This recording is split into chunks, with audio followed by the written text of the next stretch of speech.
and we are accelerating very, very quickly, in my opinion, towards these event horizons which loom extraordinarily dangerous. Right. We've seen them in the Magnificent Seven, we're seeing it in the bond market.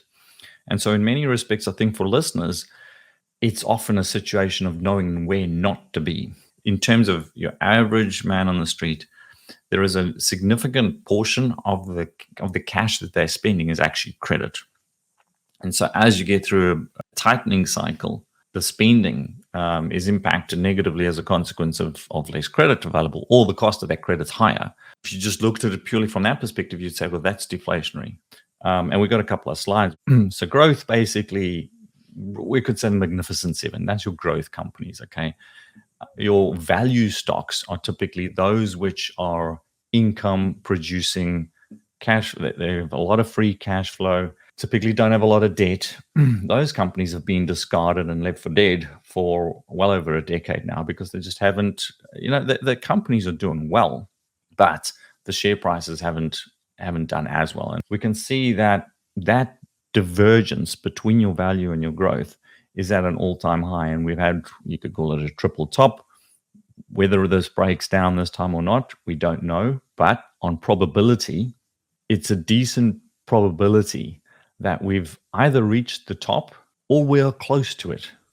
여기서 여러분들께서 한 가지 참고하실 정보가 있습니다. 미국의 전설적인 공매도 전문가인 짐 체이노스가 최근 공매도를 전문으로 하는 자신의 투자 회사를 접었습니다.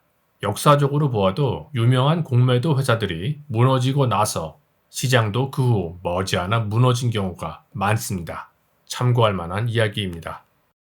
So in the dotcom era, we all know now what that was. We had extreme valuations within the dotcom. If you had gone and you had purchased old economy stocks, your trains, your smokestack stocks that nobody wanted to know about, S&P was down some 45-50%. If you were in the internet stocks themselves, a lot of them just went away, and about 90% of them did. But it was a fairly horrendous bear market. You could have not only escaped that bear market, but you would have produced around about over a sort of 3-4 year time frame, about a 50% return simply by going and buying boring, shitty old smokestack stocks, value companies. Very much akin to what we're looking at today. They were printing money. The mainstream media coming out and giving names like the Magnificent Seven. It's like the Nifty 50. Right. They're literally telling you that this is a dangerous environment to be in. Okay. Now, I don't know if it stops tomorrow, George. I don't know if it stops the day after. What I do know is what's expensive and what's cheap. And I do know that if you buy what's cheap and you stay away from what's expensive, that works. This is not complex. And so here we're looking at the Magnificent Seven, and the market cap of these exceed. You could buy all of Japan, France, China, which is arguably the largest economy in the world. Is this an extreme? Sure, it's an extreme. Passive capital has grown so large that it cannot actually deploy into small market segments. And the more capital that has moved towards the passive industry, the more it's just gone into things like NVIDIA. NVIDIA's market cap now is over $100 billion higher than the entire S&P 500 energy sector combined. 여기서 한 가지 주목하실 사실이 있습니다. 마이크로소프트 주식과 S&P 에너지 회사들을 모두 합친 것을 비교해보면 에너지 산업이 마이크로소프트보다 돈은 2배로 벌고 있는데 가치는 절반가량이라는 것을 알 수가 있습니다. You could ask yourself, well, what's going to make it go higher, right? Because at the end of the day, the only thing that makes a market go higher is more participants. And the other one is leverage. And guess what we've just seen the last week or two? 여기서 한 가지 아셔야 할 뉴스가 있습니다. 지난주 뉴스에 따르면 미국 최대의 연금 투자 회사가 레버리지로 엄청난 돈을 인텔과 엔비디아에 투자하기 시작했다는 뉴스입니다. 우리나라로 치자면 국민연금이 이제서야 엔비디아에 뛰어든 것과 같다고 볼 수 있습니다. I don't know if this is the top, but I do know what's really risky. And when you're adding leverage to this, watch out. This is In fact, going through that dot-com era, we never saw anything this crazy. If you remember Druckenmiller back in, he got out of the market and then he watched it go up higher and higher for like 2 months, and then he went, stuff it.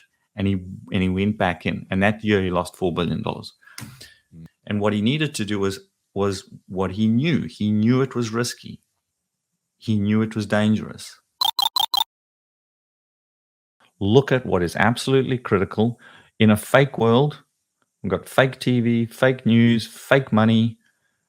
Nothing matters more than real goods, real stuff. The power that you turn on, the food that you eat, the gasoline you put in your car.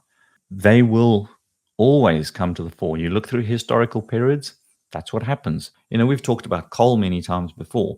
Subscribers and clients going, we're up like, I don't know, 5 times or something in coal. And if you look at the charts in this over a long time frame, we haven't even moved off the bottom. 12, 15% dividend yields. And we can get all into this. We've got now the Biden administration who went and told the Europeans, no, we're worried about climate change, so we're going to shut down some of the LNG terminals. What is it that the Europeans are going to do? They're going to import coal because there's nothing else. So you have an increasing demand, and they're not going to be going and mining for it. Not yet. That'll come. But, so when you look at the asymmetry that exists in some of these markets, it becomes quite an easy decision as to how to build one's portfolio. Trading for very low valuations, their free cash flow is sufficient that they could buy back all of their stock within 2.5 years. They could buy back their entire free float. 주식의 가격을 주당 순이익으로 나눈 것을 주가 수익 비율이라고 합니다. 이를 줄여서 PER이라고 부르는데 현재 엔비디아의 주가 수익 비율은 거의 100에 육박합니다. 그리고 엔비디아 수익의 일부는 관련 회사들과 자전거래를 해서 만들어낸 가짜 수익이라는 것이 최근 알려지고 있습니다. And Jim Chanos, Chanos & Co. has mentioned this on a few occasions. We were talking about this summer. There was a guy on the web who was talking about this company, CoreWeave, which has become, I think, the 6th or 7th largest customer. They bought tens of thousands of their GPUs, right? And they were talking about this circular behavior, about the investment that NVIDIA had made in that company. 반면 미국의 대표적인 석탄주들을 몇 가지 살펴보면 주당 순이익이 4에서 5 정도로 매우 낮다는 것을 알 수 있습니다.